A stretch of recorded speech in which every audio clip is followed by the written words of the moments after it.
All right, we'll get started. So welcome to our Digital Scholar webinar as part of the Southern California Clinical and Translational Science Institute here at the University of Southern California and at Children's Hospital, Los Angeles.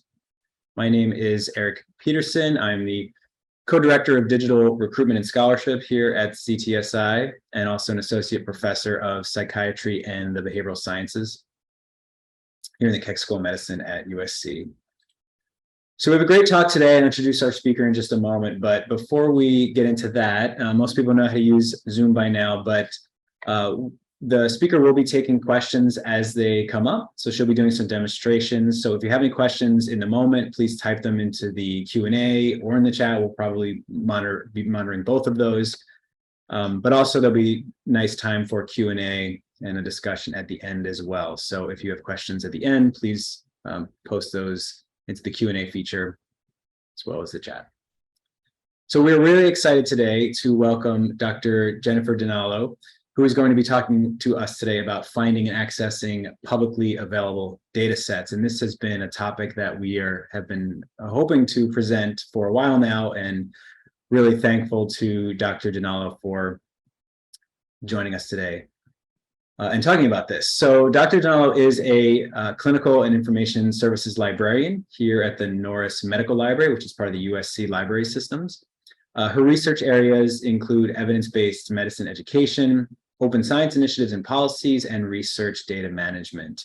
And in her position, her responsibilities under these data services within the library system include data management, finding data sets like she's going to talk about today, and then public access policy compliance, which of course she's going to also talk about today, specifically using the NISDA data set, how to access and start using those data sets.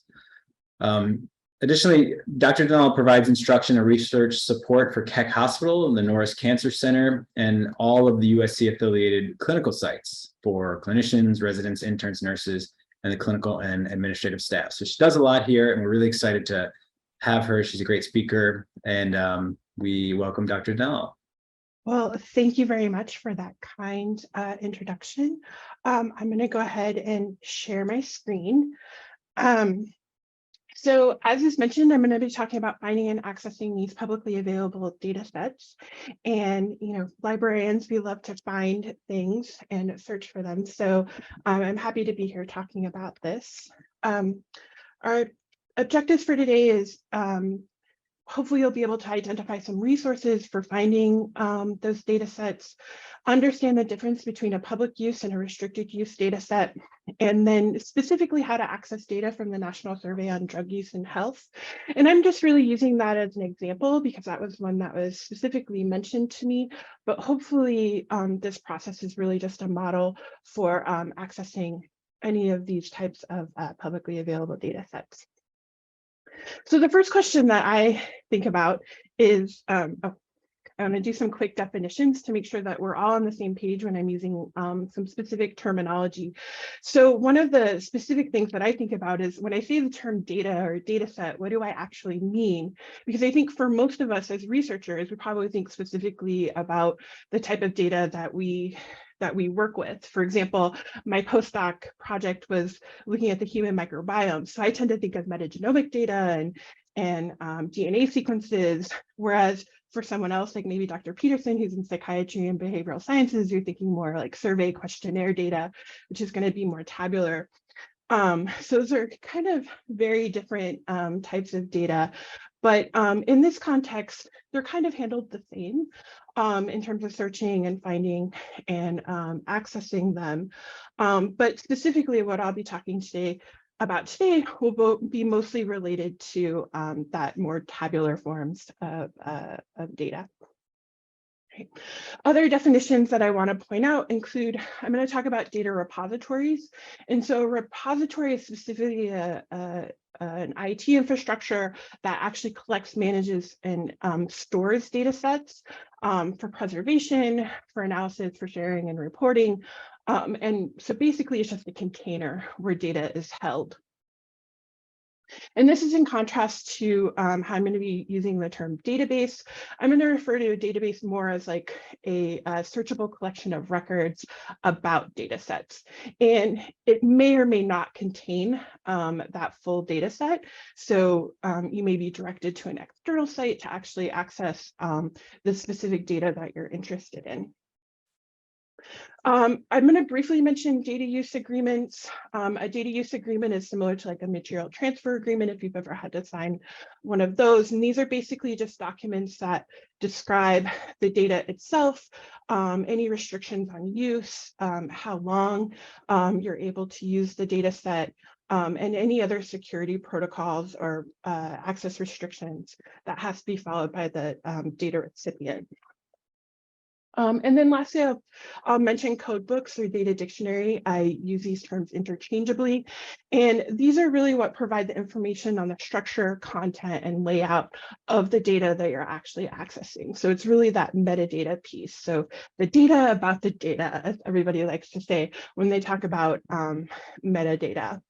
And hopefully, if it's a rich, well-constructed code book, it will also include a lot of definitions about the concepts. It will provide context for the objectives of the data collection, and hopefully even the full survey or questionnaire or data collection methods.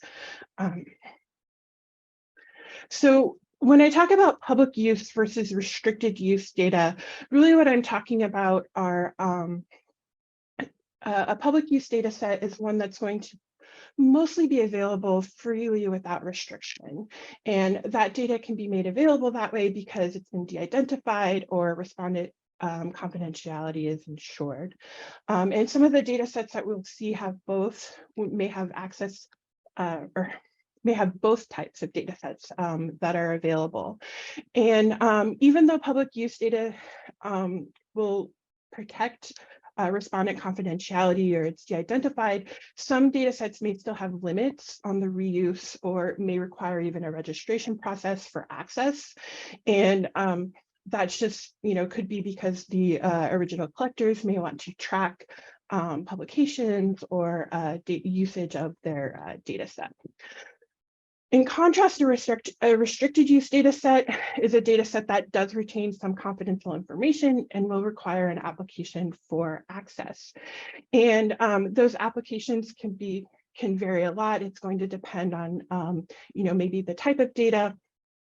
A very famous example of a restricted use data set is the HeLa genome data set. As I think very much in response to the very unethical way in which HeLa cells were founded, the HeLa Genome Data Access Working Group is actually an advisory board that monitors and reviews all applications for use of the HeLa genomic data. And members of the LAX family are actually always included in that working group so that they can have some say over what is honestly their personal data and how it's being used.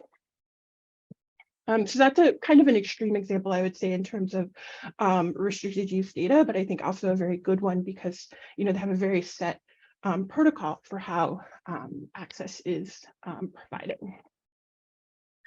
So just specifically for anyone who's not aware, the National Survey on Drug Use and Health is a nationwide study that provides information about tobacco, alcohol, and drug use and mental health and health-related issues in the United States. It's an annual survey that began in 1971, and it's sponsored by the Substance Abuse and Mental Health Services Administration, which is under the Department of Health and Human Services. And again, I'm just using this as an example, and typically, all the things that we do to find this particular data set are things that you can do for accessing other data sets. All right, so in talking about these data sets, let's talk about how we can actually find them and what we need to do to work on that. So I wanted to point out we have a data reference toolkit. This is a website that was put together by one of my colleagues that really steps through this process of all the things that you need to do. Its focus is a little bit more on social science or geographic data because that's my colleague's specialty. But I think it's a really great resource and provides some good links out for where places that you can find data and how to evaluate it. All right, so some initial considerations when you're thinking about what data set you want to find and where you're going to find it. First, you want to think about the data characteristics and what kind of characteristics are required to answer your particular research question. So one of the things that you want to think about are units of analysis. Do you need individual level data? Can you use household, county, state, or even national level data to address your research question? You want to think about geography. Do you only want to have it restricted to an individual country like the United States, for example, or is international data also acceptable? You want to consider the time period. Sometimes, that can be really important if there are any major shifts or changes in your particular research area. And you want to think about frequency, so how often this data is being collected, like monthly, annually, quarterly. Okay. So other considerations would be your data sources. So one of the things is there's not necessarily always going to be one really great place for you to go and just be able to search and find all individual data sources. Or places to find data. So sometimes you have to do a little bit of brainstorming. And one source, obviously, your government agencies. And there's a link here for a list of US federal agencies. You may consider like an NGO or an IGO, so these non-governmental organizations like the UN or the World Health Organization. They have data sets, they produce reports. Maybe some of that information is helpful. Think tanks or research organizations can also provide some data sets. So like the Pew Research Center, Kaiser Family Foundation, they produce a lot of reports, particularly related to healthcare access. So those are some organizations you might consider. You might consider some of the research centers that are here at USC. I know like the Schieffer Center in the School of Public Policy. They have a lot of healthcare related data sets that are available. And the other thing to consider would be individual researchers in the field. Maybe there are some individuals that you know of who work in your field who might have available data sets.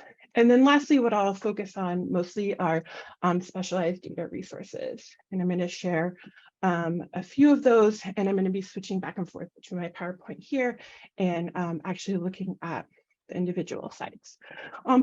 So one recommendation would be re3data.org, and this is actually less for searching for an individual data set and more searching for a subject-specific data repository. So the RE3 and RE3 data is for the Registry of Research Data Repositories.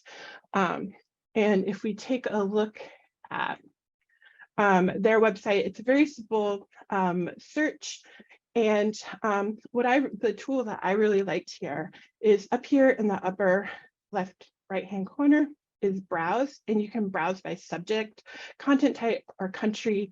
And if you go to the subject one, they have this interactive wheel, so you can step down through different subject areas. So if we wanted to look in the area of medicine, we can find life sciences, and then you have medicine, biology, agriculture, and then medicine is further subdivided into 3 sections for neurology, microbiology.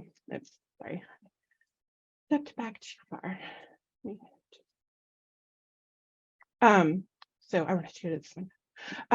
So neuroscience, microbiology, and medicine, and then those are further subdivided into more specific disciplines.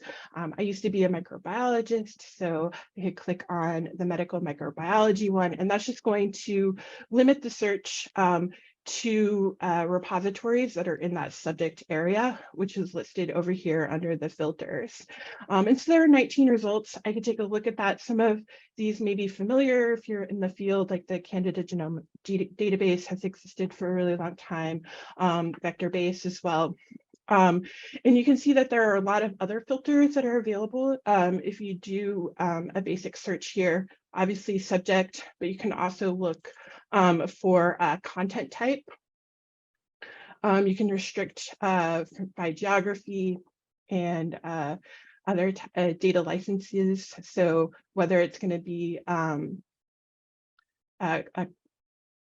common license, if things are in public domain, or if there is a copyright. So those are all considerations that you might think about when you're searching for a data set. And again, these are data repositories. So these are going to be places where you could go and you could search for individual data sets on this particular topic. So this isn't necessarily the first place actually that I would go. It's kind of maybe more of a last resort if you're not finding what you're looking for, but it is helpful to know that it exists and it's a pretty extensive resource. So another really great resource for finding individual data sets is ICPSR. And as you can see from their logo, they've been in existence for 60 years. I like to joke about how the social sciences are just leaps and bounds ahead in some ways of the health sciences when it comes to organizing and sharing data sets. So ICPSR stands for the Inter-University Consortium for Political and Social Research. And they have a data archive of more than 250 files. And so ICPSR functions as both a database and a repository. And so you can find both full data sets here or links out to individual data. And you might wonder why I'm including something that's more social science heavy compared to something that's more health sciences. ICPSR pulls a lot of government data in. So a lot of the like Department of Health and Human Services data sets are going to be findable here in ICPSR. You know, I also think there's that there's a lot of interface as well between social science and some health sciences research. So if I'm going to do a search here, because my focus is really thinking about that national survey on drug use and health, I'm just going to use drug use health as my search.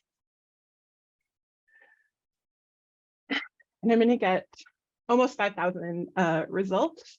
And again, we have these filters over here on the left side. I could filter by subject term, or sorry, subject term. So basically keywords, format.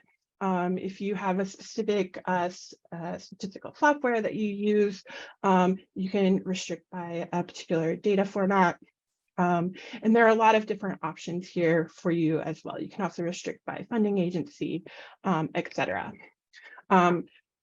Not really a big surprise that one of my first hits is actually the National Survey on Drug Use and Health. My search is fairly specific, and you can see that they have entries here for many of the different years. And just as an example of what you can see when you look at a record in ICPSR, it tells you some information about this particular data set, such as the PI, the version. It also tells you that this is part of a series. And so they have a separate page that where you can look specifically at the series. It also provides you with this permanent link, or DOI, and DOI stands for Digital Object Identifier. We typically think of these as related to journal articles, but they're also used for individual items such as data sets or, you know, archival materials as well. And down further, you get more information about the project itself. And then finally, really what we're interested in here is the data and the documentation. So you can find out more about the data set itself. And I kind of skipped over the download button, but with the download button, basically you're just going to tell it which file formats you're interested in. So if you want to do SPSS, it's going to give you those terms of use that are related to the individual data, and you can agree to that. And you will have to log into ICPSR. For this particular data set, I don't think that this is necessarily the best way to access this particular set of data, and we'll talk And we will, and I'll talk a little in a different place about finding some of this information. And I meant to mention this at the top of my talk. I see that there's a question about getting the slides. I will make them available to all attendees after the presentation, and all of these links will be live in the presentation. And so that would be accessing this particular data set through the ICPSR, and so that is definitely one way to find information. I also wanted to go back to this idea of a public data set or public use data set versus a restricted use. I found this data set, the National Longitudinal Study of Adolescent to Adult Health, or AdHealth. And this is listed as a public use data set in ICPSR. However, if we actually go and look at the data elements, what you'll see is that the data are actually available in both a public use format and a restricted use format. And so you do have to apply for access to the restricted use data set. And even going down further, if you look at the documentation for how to obtain this data, you'll see that even for the public use data, they do require some documentation and agreement to terms of use, and that you provide required information for accessing this data. So even though this is technically a public use data set, they are still requesting some information from you as the data recipient. So I just wanted to point out that that was an option. So that is using ICPSR. And going back to PowerPoint, I'm not going to actually go to the Harvard Dataverse, but the Harvard Dataverse is actually a free data repository that's open to all researchers from any discipline. So it's just a very large collection of data sets that are available and searchable, that you can use to find data sets in a lot of different areas. And I just felt it was important to mention because it is one of the larger repositories that are available, and folks are still actively using this as a repository. Right. So the main spot that I wanted to talk about for finding data sets would be data.gov. Data.gov is, as you can see from my side, the official portal for open data from the US government. So this is going to be all US federal data that's available, and it's offered free and without restriction, mostly. That should be a little bit of a caveat. There is also, in addition to the federal data, they have some state level data that's available, and they may have different licenses. So you may need to take a look at what's available in data, or when you're looking at a particular data set, what those restrictions may be. So if we look at data.gov, so again, this is a pretty simple search form. I'm going to use my drug use and health search again here in data.gov. And again, I'm going to get a large number of data sets returned, in this case, almost 6,000. As I mentioned, they have both federal and some state level data. You can see that they very helpfully tell you on the record itself what kind of data that you're looking at. It also provides you a little bit of information about what is being provided here in data.gov. So unlike ICPSR, data.gov is more just of a database, so you'll be linking out to actually access the individual data sets. And what you can find with these filters is really no different than what we've already looked at. You can look at specific geographic locations, topic categories. They don't really tell you what the tags are or where the tags come from, so I haven't really played around with that section. Again, you can filter by data format, organizations, and then also specific organizations as well. And if you hover over these, it'll tell you specifically which department that you're looking for. And there might be some interesting, crossover if you look at some of these individual organizations.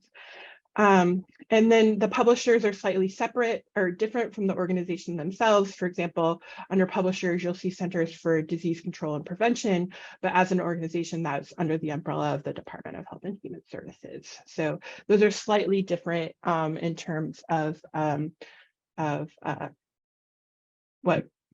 that information applies to the individual data set. Right. And again, with this search, we're seeing a lot of hits on the National Survey on Drug Use and Health, which is not surprising. Again, it can tell you like how many recent views there are, and I don't know what that time limit is, but I know this number is lower than yesterday, so I'm going to guess like a 24-hour period or something like that. Another thing I'd like to point out too, particularly if you don't know what specific data set you're interested in, you can also reorder the results. So these are sorted by relevance. So this is the same way that Google sorts your results, right? But you can also, go by date added. You can do by popularity. So that's going to be based on those recent views, I believe. And then you can also do like last modified or date added if you're interested in very recent data sets as well. Right. So now when I click on the individual record, we get some information again about that particular survey, tells us all this information about publisher. It provides an individual contact for that actual data set. And it tells you information about access and use for that data. And then it tells you where you can actually download that data. And when you click on Visit Page, it launches a new tab for you. And now I'm on the Substance Abuse and Mental Health Data Archives. This is the data archive for SAMHSA. And this is the page specifically for this particular survey. And there's going to be some valuable documentation that's available here.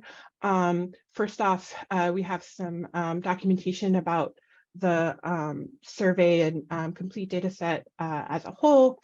There's information here about scope and methodology. So if we think back to one of the first slides I showed about data considerations, this is telling you information about the geographic coverage, the units of observation, what kind of data it is. And it's also giving us a little bit more information about that population. Sometimes that can be really helpful in terms of deciding on using that data set. Because we linked here from data.gov, this is showing us the 2009 data, but this is actually a drop-down menu, and I can select data to as far back as 1979 if I'd like, and you can see that they have a few where they have some of the data aggregated over larger time periods. So you don't have to download it individually. This is very important section with the dataset documentation. You see they have the code book here available in PDF and information about the questionnaire itself, and then specifically the actual dataset downloads are also available here. So from my perspective, using data.gov to get here, I found to be much easier than, for example, when I tried Googling the National Survey on Drug Use and Health, and I came to this website. It's a little confusing to try and navigate through here, I thought, and trying to get access to the individual survey data itself. I mean, these links link out to this Substance Abuse and Mental Health Data Archive, which is where we just were, but I just thought it was a little bit more straightforward to get directly to the data set using the data.gov site. So I would kind of recommend that. Well, not kind of, I would definitely recommend that as my first stop in searching for my individual data set. So what's also interesting about this particular site is, in addition to the ability to download the raw data itself, there's also an option to analyze the data as in the browser. And so they have a public use data analysis system, and then they also have some of the restricted use data available for analysis. And I'm just going to focus on the public use.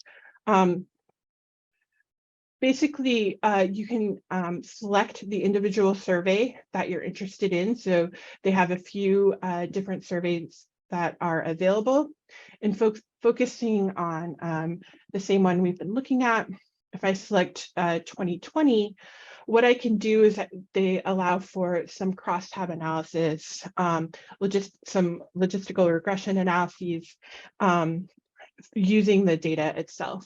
So this could be, a good spot for you to start if you want to kind of just get a feel for the data maybe and see like what, potential it may have for use in your own analysis and your own research.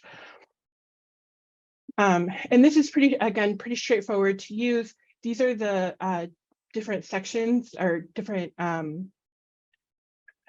classes of variables or sections of variables that are part of the survey. And you can select these, for example, prior substance use. You can see these individual variables that are being collected, and you could say, you can select one of those, set that as your row. So how old were you the last time you used smokeless tobacco? And then you can continue looking, if there are other variables that you're interested in with, for example, how does that correlate with any alcohol or drug treatment that you receive? So you could set that as your individual columns. You can set a control variable if you'd like, but then you can run the crosstabs, and it'll give you that data in a table. And so you can take a look at the information that you're seeing.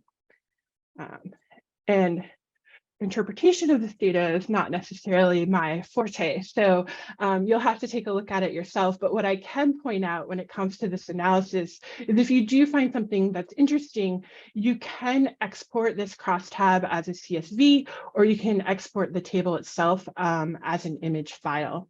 And it also provides you with a chart of the data as well. So that can be, again, a useful little tool to kind of just take a first pass at some of the data to find out if it's something, if this set is going to be useful for answering your research question. And that type of web-based analysis is available on with other data sets. So like the Center for Medicare and Medicaid Services, they have some web-based analysis for their data sets, I know, as well.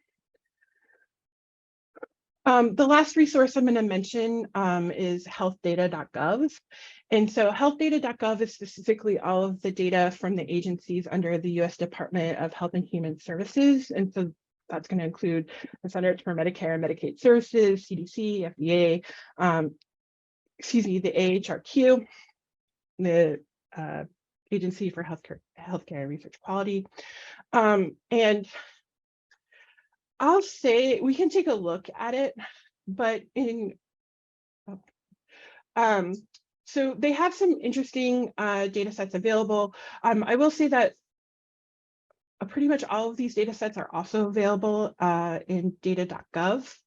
And if I do the same search here, you're probably getting tired of me doing the same search, but I think it's important to look at the different interfaces because they are a little bit different, and the filters that are available are a little bit different. You can see that the filters here are actually much more limited than what you see on data.gov, which is why I would actually recommend data.gov over using the healthdata.gov website. Just because I think it's a little bit easier to use and to drill down in your results set. One section, though, that I think is really helpful in this particular database is the categories section. So you can, if you click show all, you can see all of the filters that are available. So This is showing health, hospital, inpatient data, Medicare data, national quality. So there's a few different categories that you could drill down. So if you're interested in hospital-specific data, you could select that as a category. And unfortunately, there weren't any results in this case, but you know, that could be a useful filter that you don't necessarily have in data.gov. But I wasn't as impressed with this site as I was with, or I should say, not impressed, but I found the ease of use with data.gov to be a lot higher than at least with the health data.gov website. But I just wanted to point out that it was here. Again, seeing that national survey on drug use and health. And again, it's directing you to the same page or a similar page that you get directed from the data.gov, and you're getting similar types of information that you get from the data.gov website as well. All right. So moving on from finding, I have this listed as accessing data sets, but it's more thinking about what you should be doing post or as you're going through looking for it. And really, I want to think about the documentation and what to look for as you're accessing those. So I've kind of pointed all of these out as we've been going through, but you want to think about and document who's the creator of the data, why was it collected, thinking about the scope, geography, and time period. Again, these are really just reflecting those initial characteristics that I talked about at the beginning. And I wanted to separate this out. You want to make sure that you record that URL or the DOI of where you actually accessed that specific data set, just again, for that documentation and that replicability and reproducibility aspects of doing the research. And again, thinking about information on how it was created. Was it survey? Was it administrative reporting? Is it direct measures? Thinking about the variable definitions. Are you getting the definitions for what all of the individual variables are that are available or that are part of that individual data set? And I see that there's a question asking about if all of these are US specific. So in the data.gov and the health data.gov, those are all going to be US specific data sets because that is federal data and maybe some state level data. So NIH related data, yes, you may need to go to individual NIH sites, and that's a little bit, that data is going to be a little bit different because unlike what is available on data.gov, NIH data is going to be produced by individual researchers, whether they're intramural or extramural to NIH. Those are going to be produced by individuals rather than the government itself. So that's why there's kind of a separation between those two, if that makes sense. Hopefully that. So you also want to make sure when you're looking at the data set, you want to think about indications of what was included or excluded in the particular survey. Hopefully they provide some information about limitations of the data set and things like that. And hopefully they're including the survey instruments as well.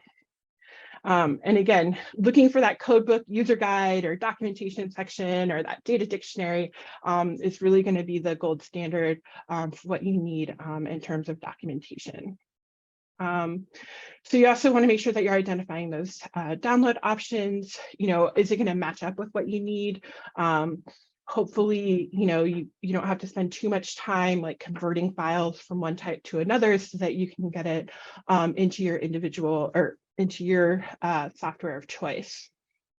I think that identifying access restrictions are going to be really important for a lot of these non-governmental data sets.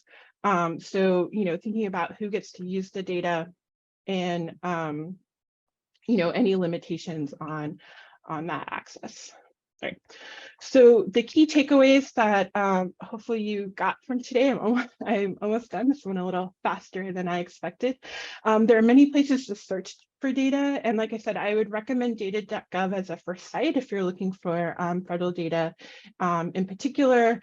And then also consider looking at individual agency sites as well. I think that they're a little bit more complicated to find the raw data, but I think that, you know, using some of their data analysis tools that'll be available on the agency website can help you kind of get a sense of the data set before you take that deep dive into the data set itself.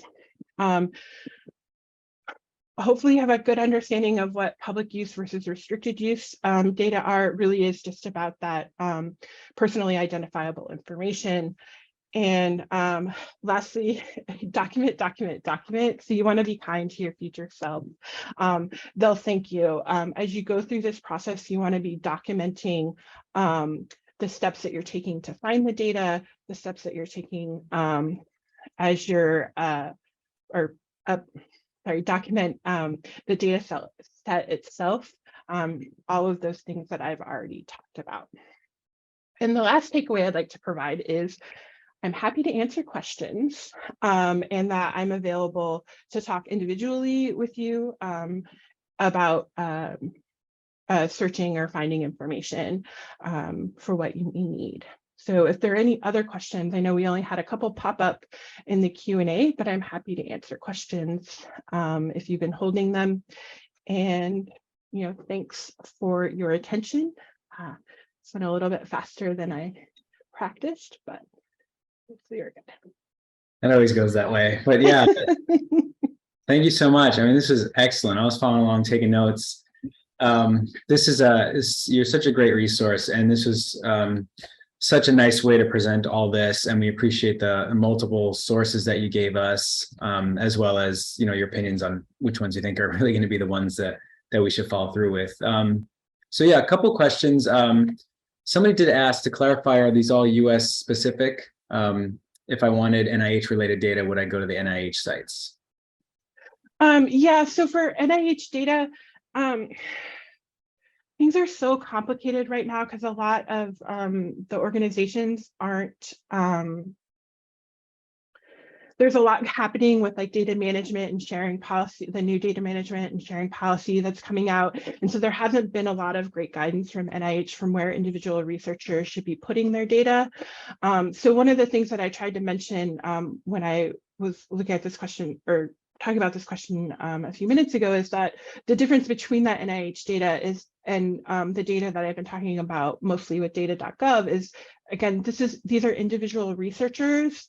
So that data wouldn't necessarily be available on data.gov, and it's not necessarily mandated that it's going to be on an NIH site either. It could be that the data is deposited in a subject-specific database or repository. It could be an institutional repository. You know, there are a lot of different places that that data could exist. And so unfortunately, the probably the best way to find that individual data set would be to find the publication that goes along with it, because they should have the proper documentation for where you can access that data set, or at least a contact. Great, thank you. Yeah, and I know NIH is changing their policies where PIs are going to have to start uploading their data to some kind of repository. So maybe that's another topic. Yeah, that could be another topic as well. I know that, you know, institutionally, it's something that we're working on the current response for. So yeah, there's a lot going with that. And even with the new policy, again, they don't have, you know, part of the policy is they didn't want to mandate where people were putting data always. There are some institutes that will, like the National Institute of Mental Health is going to have a very specific repository that they want all of their funded researchers to put their data sets, but that's not true of all agencies within the NIH. Gotcha. Thank you. There was another question that came through. Can you speak to UN or HWO data? No, I actually can't. I didn't investigate. I just know that those are options. But I didn't investigate, honestly, going into those particular data sets for this talk. Okay, thanks. And then one more just came through. What did you mean by specialized data resources? Would that be a Google? So no, the specialized data resources that I mentioned on that first slide were all the ones that I was talking about specifically, the RE3 data, that that registry of repositories, ICPSR, data.gov. Those were the specialized data resources that I was intending to reference. Great, Yeah. thank you for clarifying. I had a question. I was wondering when you were talking about the getting approval for using some of the data sets. I wonder if you had a sense for how long that process usually went, and probably wrote, is different for many of the different places. Yeah, I actually have no idea, to be honest, what that timeline would look like for the different data sets. Gotcha. Okay. So if there are no further questions, like I said, we will have this posted on our website. This is going to be a resource available to people. So we'd love for people to return to this. And as Dr. Dinalo mentioned, please reach out to her with any questions. You want to throw your email maybe in the chat, just so we have it. I think it was at the end of the slides too, but cool. Thank you so much. And we really appreciate you being here. And there's also a very brief survey if the attendees wouldn't mind taking. It helps give the speaker some feedback, but also some feedback for us as well, see what other content people would like to see in these webinars. All right. Well, one final thing, I just like to say thank you so much for this opportunity. And I always just like to encourage folks that if you're looking for something and you're not necessarily finding what you're looking for, if it's like half an hour, that's definitely a time where you can reach out and we can talk about, what you need and what you're looking for. I get paid to do this, so I might as well spend my time doing it rather than you wasting valuable time struggling a little bit. So, once you start to get frustrated, that's a really great time to reach out to me. And even if I don't know, I'll try and figure it out. That's great. We really appreciate that. And we should all take that advice. That's really great. And you're so friendly too. We would love to chat with you about anything, but yeah, it'd be great if you're also helping us out. So we really appreciate you and all the librarians out there at USC, but also elsewhere too. So, okay. Any other final thoughts?